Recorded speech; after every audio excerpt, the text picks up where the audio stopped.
Bonjour, ça va? On est actuellement à France 24. Bonjour. Tu viens de faire une interview justement en direct sur le plateau. Donc tu es de quelques jours à Paris. Ouais. Tu es dans le championnat suisse. C'est ça. Tu es né en France. Exact. Et tu joues pour la section marocaine. Oui. Donc tu voyages beaucoup? Ouais, j'aime beaucoup. Et justement, toi qui as connu justement le championnat français et le championnat suisse, est-ce que tu peux expliquer un petit peu les différences Je dirais que le championnat français est meilleur que le championnat suisse.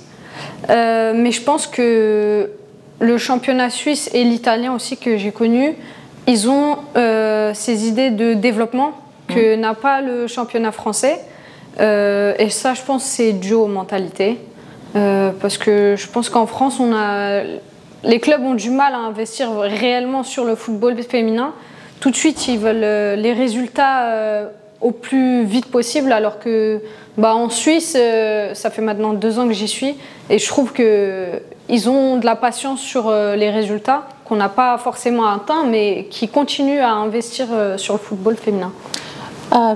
Est-ce que tu penses aussi que les joueuses aussi leur rôle à jouer pour aider justement au développement du football féminin en s'exposant un petit peu plus sur les réseaux, pas forcément devenir influenceuse, mais de promouvoir justement leur club ou leur sélection?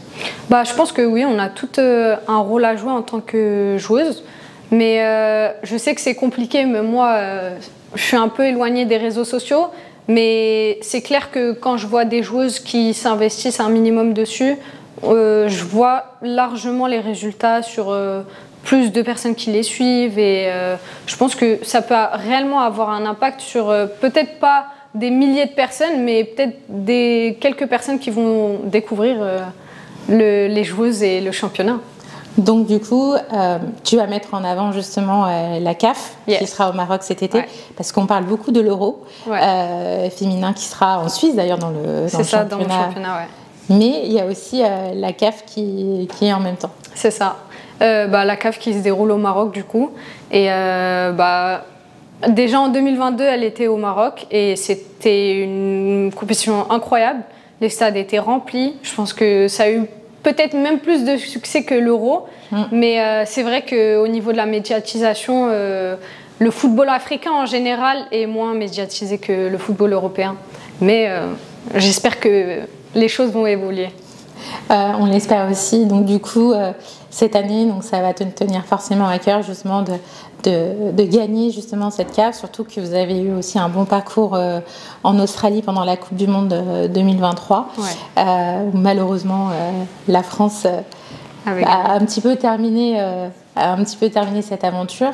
Quels sont les objectifs que vous êtes fixés justement pour cette CAF?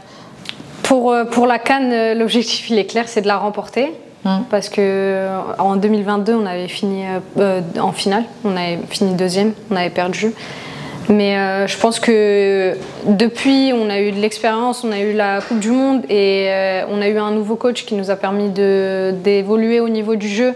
Donc je pense qu'on a toutes les armes on a toutes les conditions pour remporter cette CAN. Après, il faudra tout mettre en place sur le terrain et tout donner en tant qu'équipe pour remporter et mettre au plus haut notre drapeau.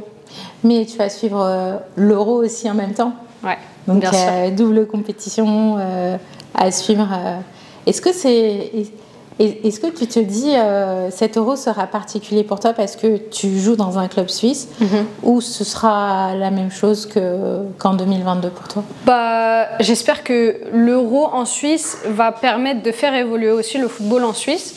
Donc je pense que ça peut apporter beaucoup de visibilité et les gens peuvent s'intéresser un peu plus au football, parce qu'en Suisse, déjà le football chez les garçons en Suisse n'est pas trop connu, mais je pense que cette compétition-là peut donner une nouvelle image au football féminin en Suisse et dans l'Europe en général. Merci à toi. Et une dernière question. On va parler foot masculin. Beaucoup veulent que Hakimi ait le ballon d'or africain. Est-ce que tu peux donner un avis là-dessus? Tu n'es pas obligé de répondre. Pour moi, c'est lui qui le mérite. Pour moi, il peut même être ballon d'or tout court. Donc Moi, pour moi, oui, il a tout fait cette saison, il a tout gagné, il a été décisif, alors qu'à son poste, c'est plus compliqué. Mais non, pour moi, c'est un joueur complet et c'est un très grand joueur marocain et très fier qu'il soit du même pays que moi. Donc, ouais. En toute objectivité. En toute objectivité.